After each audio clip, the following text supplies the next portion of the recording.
কিছু অভিজ্ঞতা নিয়ে গতকাল শেষ হয়েছে, আর কিছু আশা নিয়ে আজকের দিন শুরু হবে। এটাই তো আমাদের জীবন। ভয় পেলে হবে না, মনে রাখতে হবে সামনে যাওয়ার রাস্তা কেউ তৈরি করে দেবে না, নিজের রাস্তা নিজেকেই তৈরি করতে হবে।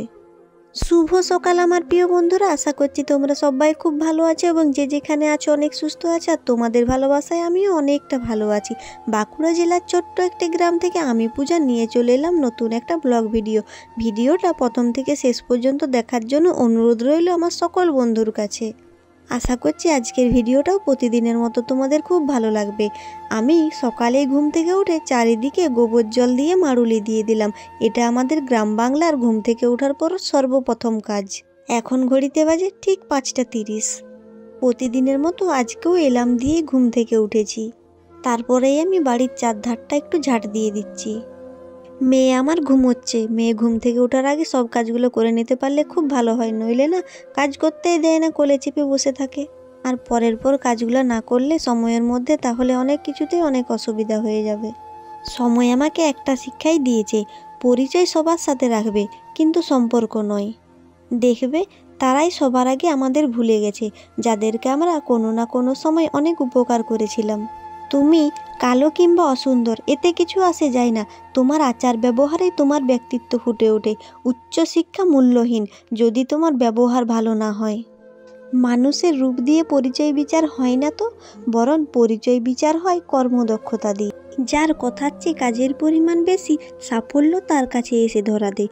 কারণ যে নদী যত বেশি গভীর, তার বয়ে যাওয়ার শব্দ তত কম।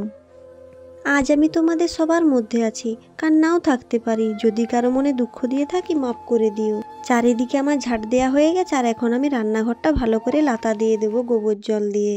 কেননা 7টার সময় টিউশন পড়ানো আছে, তার আগে আমাকে মেয়ের সকালের খাবারটা করে নিতে হবে, আর আমিও একটু চা করে খেয়ে নেব। সেই কারণে রান্নাঘরটা তাড়াতাড়ি করে একটু লাতা দিয়ে দিচ্ছি। গ্যাসটা অনেক দিন আগেই শেষ হয়ে গেছে, নইলে আমি সকালের খাবারটা আগে গ্যাসেই করতাম।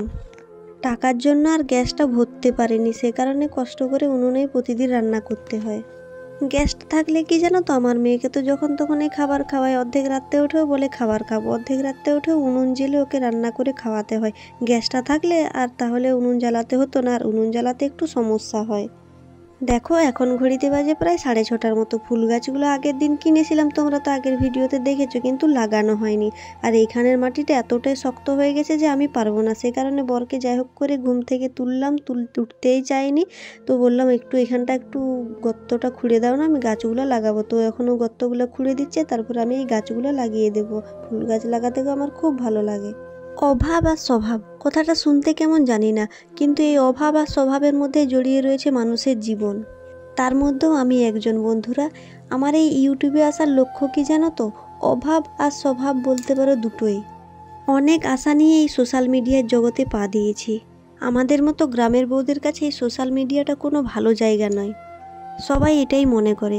জানো তো, আমরা যেহেতু বাড়ির বউ, আমাদেরকে পাড়ার লোকের অনেক কথা শুনতে হয়। বাড়ির বউ হয়ে হ্যান ত্যান ভিডিও বানাই, এই করি সেই করি, অনেক রকমের কথা। এ সমস্ত কথা শুনে মাঝে মধ্যে কষ্ট পাই, কিন্তু ভাবি একদিন আমি সফলতা পাবই।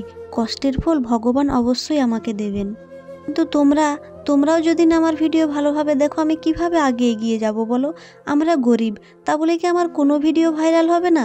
শুধু কি ধনী মানুষদের ভিডিওই ভাইরাল হবে? এটাই কিন্তু হচ্ছে সোশ্যাল মিডিয়াতে। আমাদের গরিব মানুষদের উপরে উঠতে সব দিক থেকেই সমস্যা হয়। বলতে পারো পড়াশোনার দিক থেকেও টাকার কারণে আমরা পড়াশোনার দিকে পিছিয়ে যাই। কিন্তু তাও বন্ধুরা, আমি পড়াশোনার দিক থেকে হার মানিনি। অনেক কষ্ট করে মাস্টার ডিগ্রি পাস করেছি।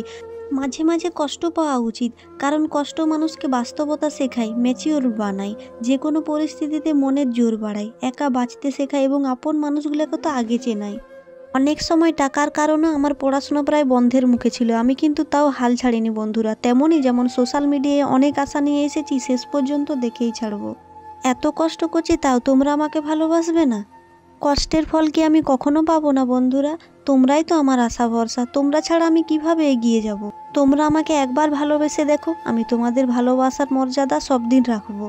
তোমাদের অপব্যবহার আমি কখনো করব না। তোমরাই আমার শুভ শক্তি, তোমরাই আমার এগিয়ে যাওয়ার রাস্তা। দয়া করে সকল বন্ধুকে বলবো আমার ভিডিওগুলো একটু দেখার জন্য। আমি সেই মানুষ যার স্বপ্নগুলো অধারা আর ইচ্ছেগুলো অপূর্ণ, শখগুলো মরীচিক। এখনকার বেশিরভাগ মানুষরা কি জানো তো, বড় বড় ইউটিউবারদের ভিডিও দেখে। তোমরা যদি আমাদের মতো গরিব মানুষদের একটু ভিডিও দেখো, আমরা তো একটু আগে এগিয়ে যাব, একটু সফলতার মুখ দেখতে পাবো।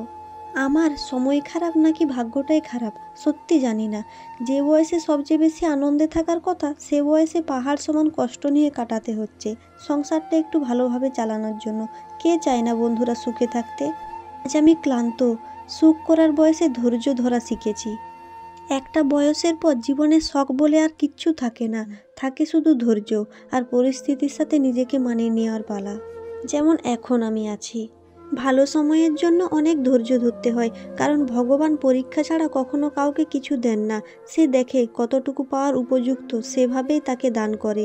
বেশি চাইলেও বেশি পাবে না, কারণ ভগবান যার ভাগ্যে যতটুকু পাওয়ার সে দিবে, তার মধ্যে কেউ বেশি পেতে পারে, আবার কেউ কম পেতে পারে। তোমাদের সাথে গল্প করতে করতে আমার সংসারের প্রায় সব কাজ হয়ে গেছে। দেখো দুপুর গড়িয়ে এখন হয়ে গেছে বিকেল। এখন ঘড়িতে বাজে বিকেল 4টা। শর্ট ভিডিও বানালাম, তারপরে দেখো তালপুং খেতে বসে গেছি। তালপুং খেতে আমি কিন্তু খুব ভালোবাসি। তারপরে মেয়েকে খাবার খাইয়ে দিয়ে আমি আবার টিউশন পড়াতে বসে গেছি। আমাদের গ্রামের মানুষ কি ভাবে জানো তো? গ্রামের মানুষ ভাবে আমি শুধু সারাদিন ধেই ধেই করে নাচ করে ভিডিও বানাই, আর কিচ্ছু করি না। সেগুলো মানুষের চোখে পড়ি না যখন এত কষ্ট করি। প্রতিদিন 3টা ব্যাচ টিউশন পড়াই, এতে কি আমার কষ্ট হয় না বন্ধুরা? তোমরাই বলো। তার সাথে সংসারের সমস্ত কাজ, আর আমার মেয়েকে আমাকে একাকেই দেখাশোনা করতে হয়। তাতে এই যে আমাদের ছোট্ট কাপড়ের দোকান রয়েছে, আর আমি সেলাইয়ের কাজটাও করি। সেলাইয়ের কাজটা কি করি জানো তো? রাত্রি জেগে করি। এখন আমি আমার মেয়েকে একটা গানে নাচ তুলিয়ে দিচ্ছি। আমার মেয়েকে একবার দেখিয়ে দিলেই কিন্তু ও ভালো নাচ করতে পারে। দেখো আমি যেমন করছি সেরকম কিন্তু দেখে দেখে করার চেষ্টা করছে। এক মানুষের ধারণা আমি নাচ করি, ভিডিও বানাই, সেই কারণে আমার মেয়ের পড়াশোনা হবে না। তাদেরকে আমি বলতে চাই, তোমাদের ধারণা কিন্তু সম্পূর্ণ ভুল। কেননা আমি নিজেই তার প্রমাণ। আমি নাচ করি, ইউটিউবে শর্ট ভিডিও বানাই। তাই বলে কি আমি পড়াশোনা করিনি? বিএ পাস, এমএ পাস সমস্ত ক্লাসগুলো কিন্তু আমি ফার্স্ট ডিভিশনেই পাস করেছি। যে সমস্ত বন্ধুরা আমাদের নিয়ে খারাপ মন্তব্য করো, তারা আমার বাড়ির পাশাপাশি কিংবা আমার পরিচিত মানুষরা এই কথাগুলো বেশি বলে থাকে। তোমরা হয়তো অনেকেই ভাবতে পারো আমি মিথ্যা বলছি, কিন্তু যারা প্রমাণ চাও তারা অবশ্যই আমাকে কমেন্টে জানিও, প্রমাণ সব দেখিয়ে দেব। আর আমার চেয়ে আমার মেয়েকে আমি ভালোভাবে পড়াশোনা শেখাবো, এমনকি সমস্ত কাজও ভালোভাবে শেখাবো, আর ভালোভাবে শিক্ষাটা দেবো, যেন সঠিক জায়গায় সঠিক কথাটা বলে আর সঠিক জায়গায় সঠিক ব্যবহার করে। আমার মেয়ের বয়স 2.5 বছর। এই বয়সে জানো তো বন্ধুরা, প্রায় 100টার মতো কবিতা বলতে পারে, আর সমস্ত ইংলিশও ঝড়ের মতো বলে দেবে। আমার মেয়ের পড়াশোনা নিয়ে অবশ্যই একটা ভিডিও আনবো তোমাদের জন্য, যারা আমাকে ভালোবাসো। আর এই সমস্ত কথাগুলো বললাম তোমরা যারা আমাকে ভালোবাসো তাদের জন্য নয় বন্ধুরা। অনেকজন আছে না পাড়ার পাশাপাশি অনেক খারাপ কথা বলে, তাদের জন্য এই কথাটা বললাম। আর আমরা কতটা গরিব তোমরা তো সবাই ভিডিও দেখলেই বুঝতে পারবে। আমাদের বাড়ির অবস্থা কেমন, আমাদের পরিবেশ কেমন, এই সমস্ত কারণে অনেক আশা নিয়ে সোশ্যাল মিডিয়ায় এসেছি। যদি কিছু ইনকাম করতে পারি, যেমন টিউশন পড়িয়ে করি, পার্লারের কাজ করে, আর ছোট্ট দোকান থেকে যেমন ইনকাম হয়, এর মধ্য দিয়েও যদি কিছু করতে পারি, তাহলে তো আমি একটু সংসারটা ভালোভাবে চালাতে পারবো। এত কিছু কষ্ট করছি একটু ভালো থাকার জন্য। এসব স্বপ্ন দেখে আমি কি কোনো ভুল করেছি বন্ধুরা? তোমরাই জানাও। কখনো কখনো ভালো জায়গায় পৌঁছানোর জন্য খারাপ পরিস্থিতির মধ্যে দিয়ে হাঁটতে হয়। মনে হয়তো আজ আমি খারাপ আছি, একদিন অবশ্যই ভালো থাকবো, এটা আমার বিশ্বাস। কেননা আগে আমার অবস্থা আরও অনেক খারাপ ছিল, এতটা সুখে থাকতাম না, এতটা ভালোও থাকতাম না। এখন নিজে কষ্ট করছি বলে অনেকটাই ভালো আছি।